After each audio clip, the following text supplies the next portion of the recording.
sajian kami di awal 2009 ini sebuah perbincangan seputar adat dan Keminangkabauan diramu oleh Angku Yus Datuk Perpatian dengan judul Diskusi Adat. Dalam karakter seorang mahasiswi yang mewakili aspirasi Angkatan Muda Minang, kritis, ilmiah, lugas dan sedikit karengkal, berhadapan dengan sosok pemangku adat seni klasik yang bijak. Anda akan melihat pertarungan hitam putih antara dua generasi berbeda posisi untuk satu sasaran tembak. Seru, asyik dan perlu untuk disimak. Sebagai kemenangan, Nani Syamsu, dan sebagai nama Yus Datuk Perpatian. Selamat mengikuti.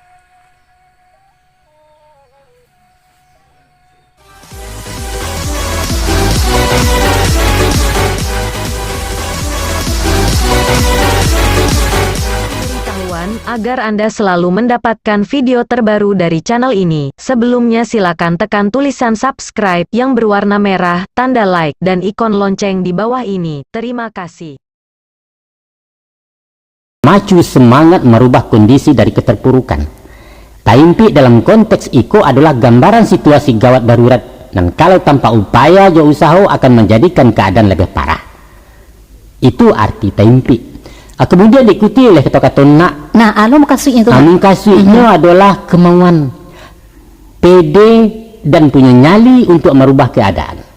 Sedangkan arti dia teh ialah posisi aman dan menguntungkan. Jadi kesimpulannya roh dari pepatah tadi tidak lain untuk membangkitkan energi batin dalam merubah nasib, diiringi dengan gerak usaha, kemudian berserah diri, tawakal tu Allah. Kalau tak kurang nak di luar sama saja. Tapi apa itu mungkin? Di mana tak mungkinnya? Bisa saja seorang tersangka yang seharusnya ditahan di lembaga pemasyarakatan dikanaikan tanah rumah. Statusnya tetap tahanan, namun ditahan di rumah sendiri jauh lebih lama dari di penjara. Ini tak kurang tapi di luar. Nah, upaya mencapai keringanan itulah yang menjadi sasaran pepatah yang dikatakan kontroversial tadi.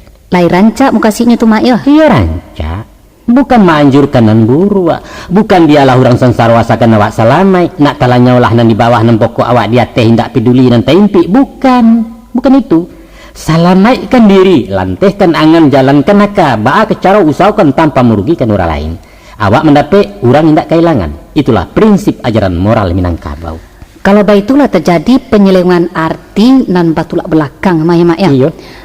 Nan nambo tahu salamoko pepatah tadi seakan-akan pembenaran dari karakter orang awak nan curang, egois, dan nak menang surang. Mungkin saja banyak orang awak berperilaku buruk macam tadi, tapi itu bukanlah karakter Minang secara kelompok. Dimanapun nan buruk pasti ada di antara nan elok, karena Tuhan menciptakan segala dua. Nan perlu hati-hati menerjemahkan pepatah, usah merusak barang elok karena ketidaktahuan awak.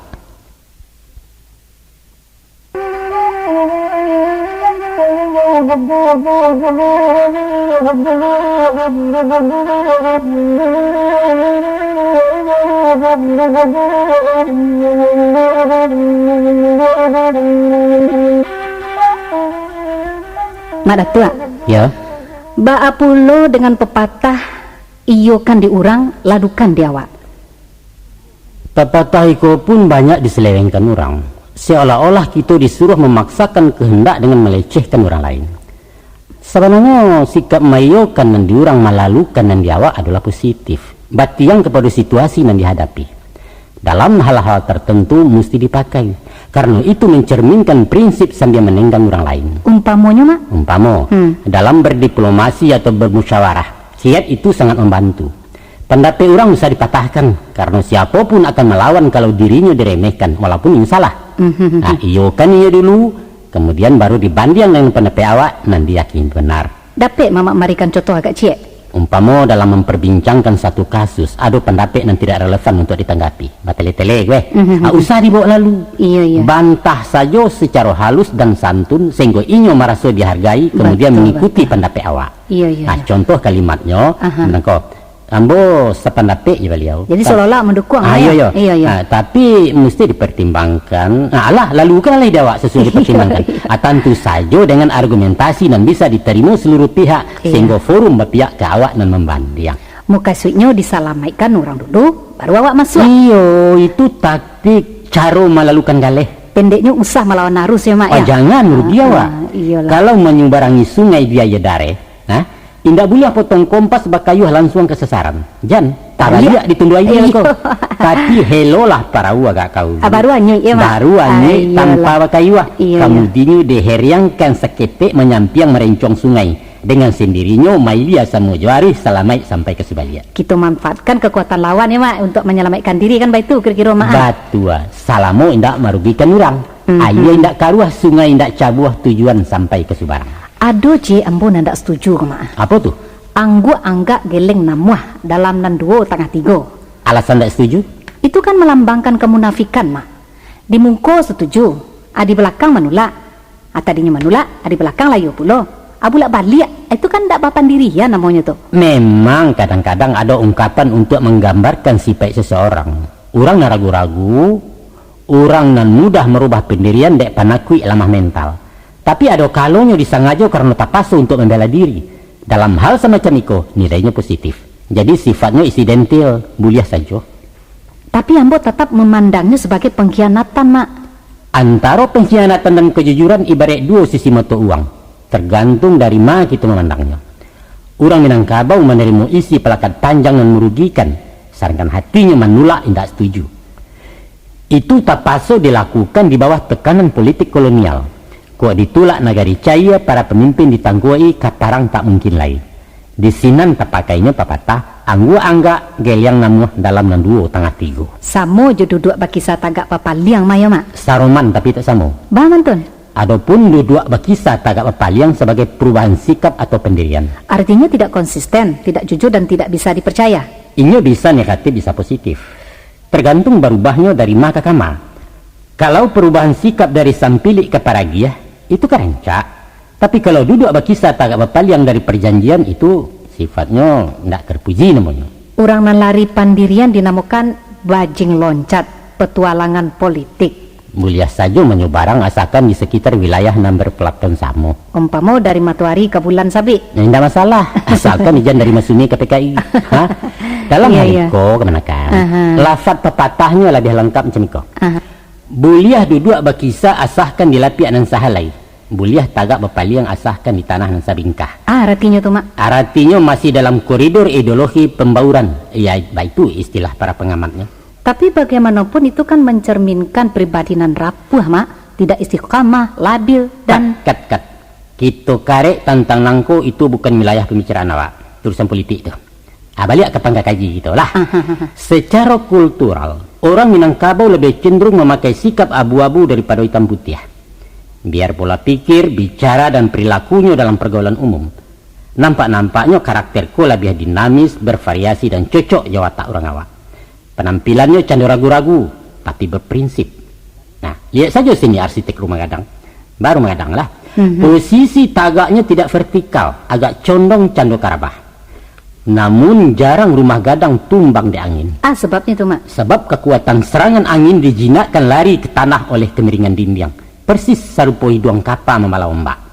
Goncangan-goncangan dari luar diantisipasi dengan pasak yang berfungsi sebagai engsel. Inyo bermain kalau datang gampo mahaya. Baik itu pun tiang akan bergeser sekadar keperluan, tapi berpantang lapeh dari sandi sampai tagak. Walaupun gaya bangunannya nampak cahaya, tagak miri yang berpaku indak tunggak di tanah batu picak, namun di sinalah rasio letak kekuatan nyali powernya Minangkabau. Lentur pandai bermain, fleksibel tidak kaku, tapi berprinsip. Tarinya si ganjol lalai ya mak? Pada tampuah surit nalabiah samui tepijak indak mati lalu taruang peta tigo. Itu namanya gerakan misterius tuh mak. Aca lihat pula silek tradisinya lah. Maher yang agak membungkuk langkahnya cando wasera. De urang rabah tando kalah, tapi bagi pendekar Minangkabau sengaja rabah ke tanah sebab posisi di bawah membuat gerak lebih lincah. Kok kucing lah rabah menilantang, musuhnya indak berani dake. Maka tumbuhlah dalam pepatah, biarlah roda berputar, asalkan sumbu tetap di tengah. Penuh kepura-puraan, susah ditebak dan licik ya mak ya. Bukan licik, tapi lihai, cadia. Silahkan bagi saya duduk, tapi awas, usah pindah dari lapiak nan sahalai. Boleh saja tagak papaliang, asalkan tetap di tanah nan sabingkah. Itu strategi, rancak.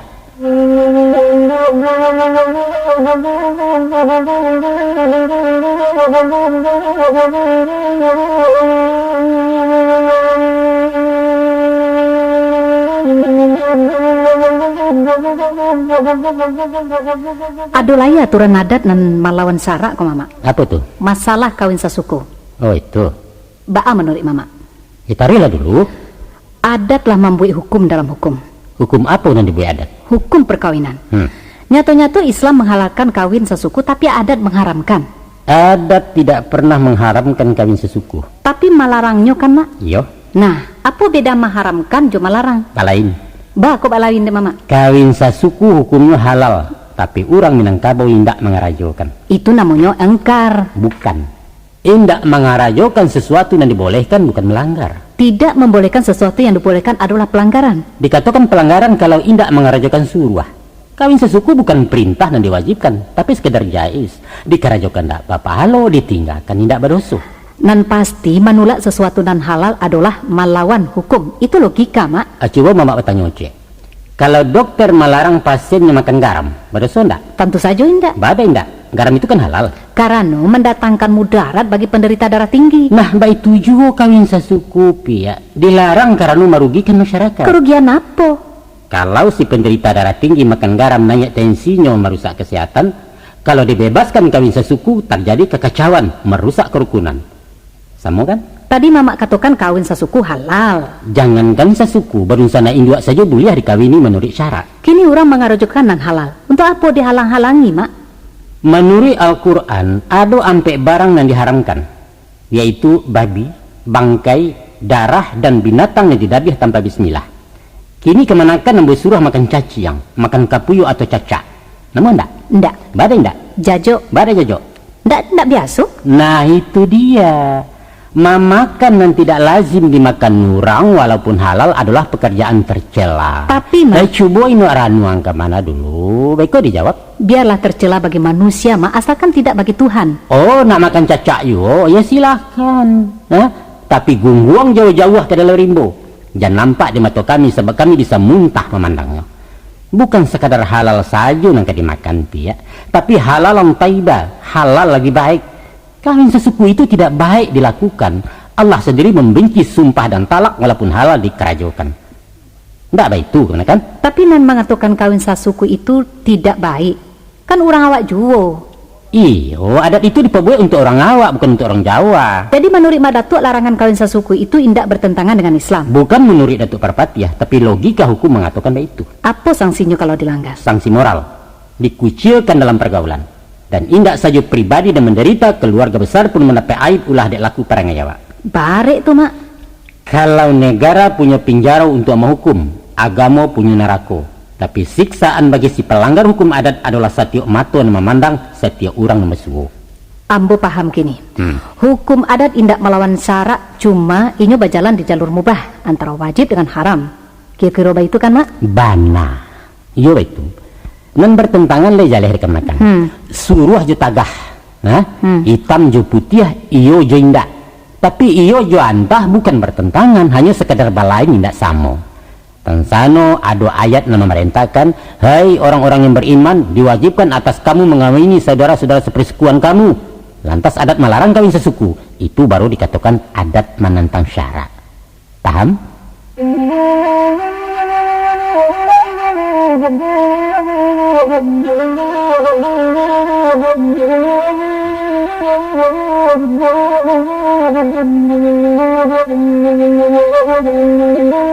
Kini beralih ke soal lain mak.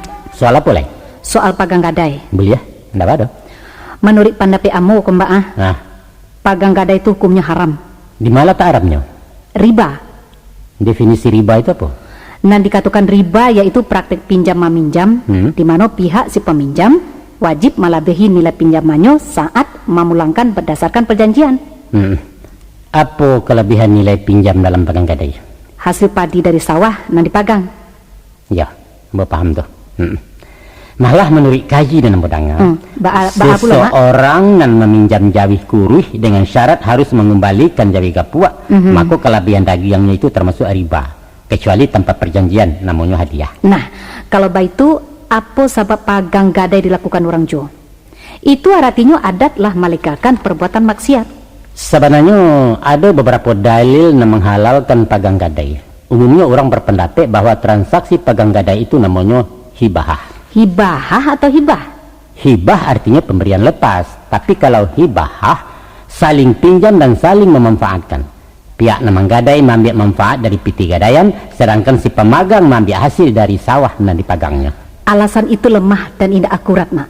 Bakilik-kilik jo Tuhan sekadar maindakan dosa. Tunggu dulu, nak mau taruhan. Taruhkanlah, Mak. Nah, pendapat yang lain menghukumkan darurat karena tapasuh. Tidak ada jalan lain untuk mendapatkan pinjaman kecuali melalui pagang gadai. Karena darurat, nan haram bisa jadi halal, baik itu? Boleh, babi pun menjadi halal kalau tidak ada makanan lain sekadar panang kalapa. Baik itu juga halnya dengan bank. Hampir sepakai para ulama menghukumkan bunga bank itu riba. Tapi sementara alun ada ditemukan sistem alternatif pengganti fungsi perbankan, maka dihukumkan fiddarari, artinya halal karena tapaso. Tanpa bank ekonomi lumpuh. Kini kalah ada bank syariah, Mak, dengan sistem bagi hasil. Itu sebabnya bunga bank berbalik haram. Baiklah. Kini ada dua alasan syar'i nan menghalalkan pagang gadai. Itu satu pendapat. Ya. Tapi ada pendapat lain yang menolak bahwa pagang gadai termasuk kategori riba. Nah, Mamak sendiri tagak di mana?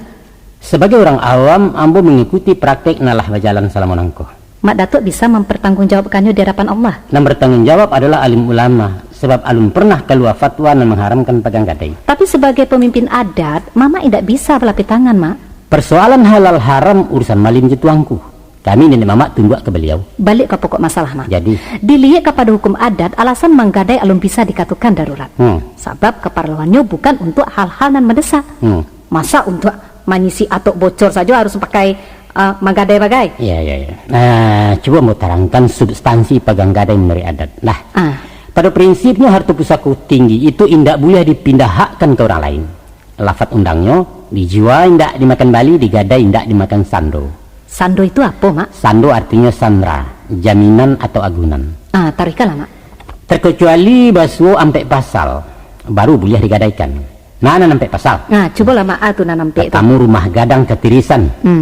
Gadih gadang indak balaki, maik tabuju ate rumah dan adai indak berdiri. Artinya apa, Mak? Artinya kalau indak ada biaya merenovasi rumah gadang, untuk paralik mengawinkan kemanakan padusi, untuk upacara kematian dan untuk bertagak penghulu baru, boleh menggadai. Kampe pasal tu urusan enteng nanda paralu menggadai itu, Mak. Itu menurut kondisi kini. Tapi kita mengaji Minangkabau tempo dulu dimasuk aturan pagang gadai dibuat orang.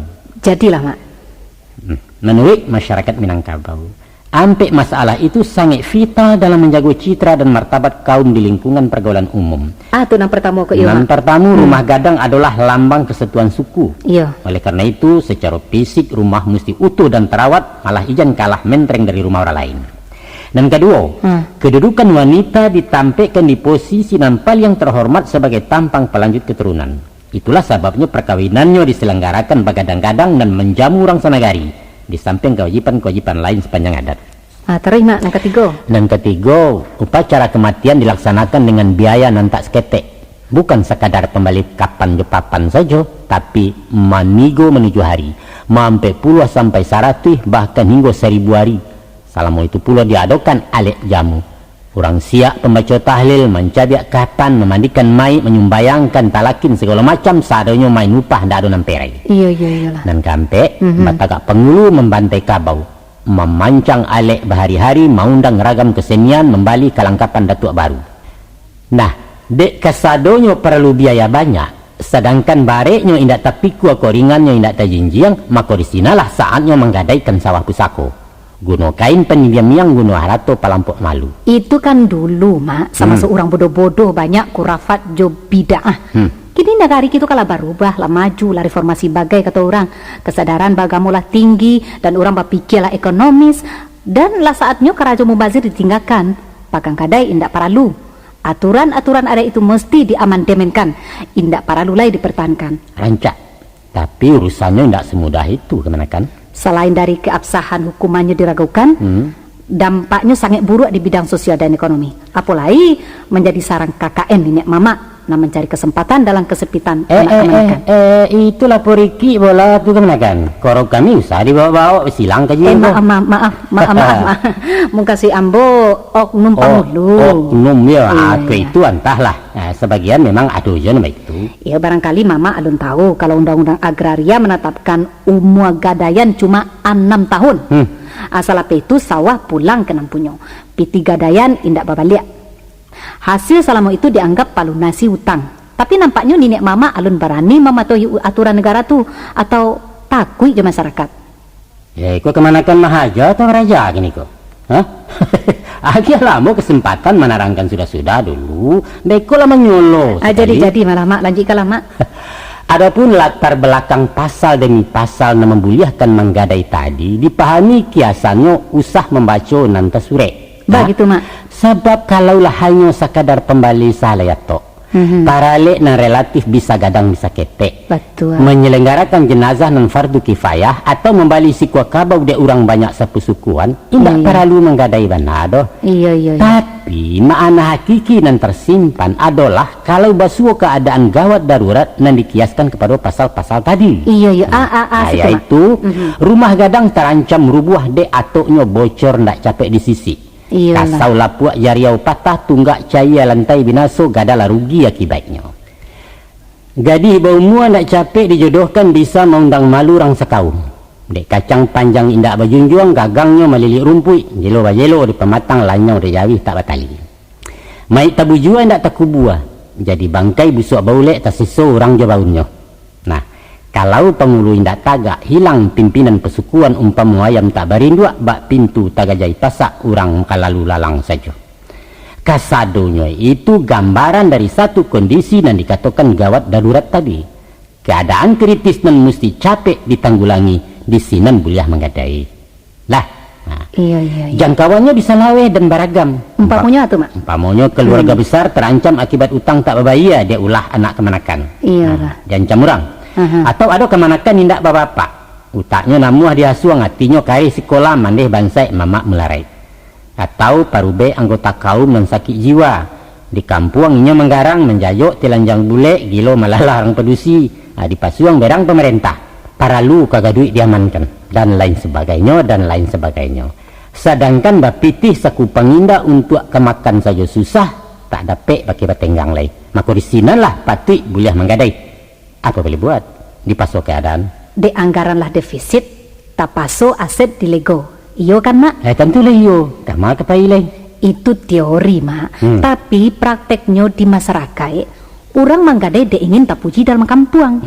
Baralik mengundang organ tunggal atau ingin bahondanan ba orang, balaya sawasa lupa. Itu karajo nan menyimpang. Indak basuh alu aja patui alasan bacari-cari pipi ditembak je Mariam.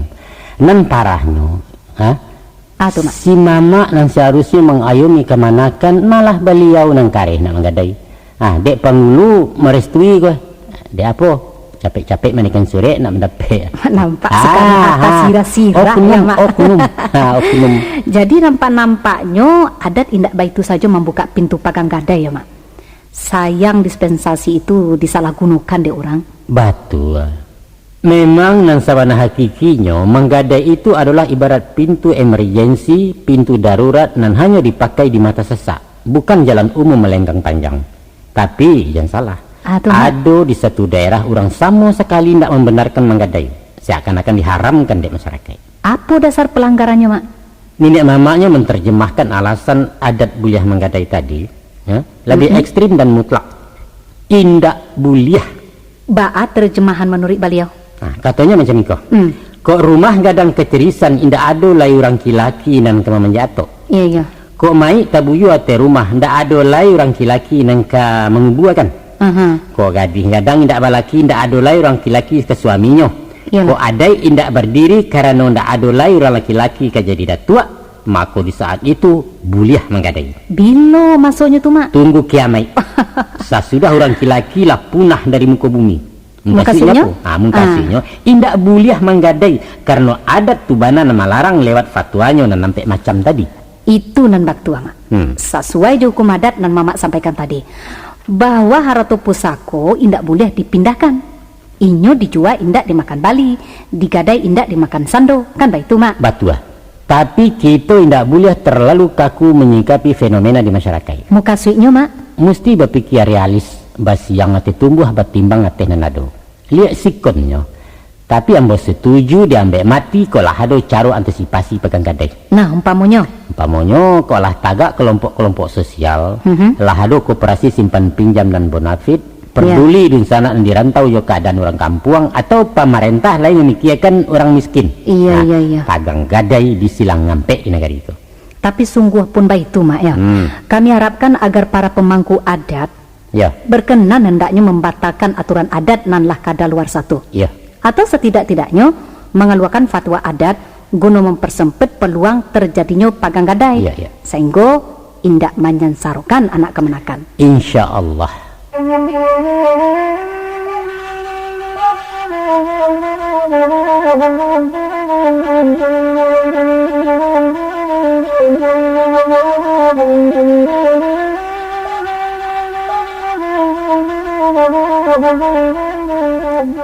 Bisa kita tarikan mak? Bisa. Masalah boleh? Iko mama. Siapapun tahu bahwa indah adonan kekal di dunia ko. Betul. Segala sesuatu akan berubah menurut kodratnya, termasuk adat.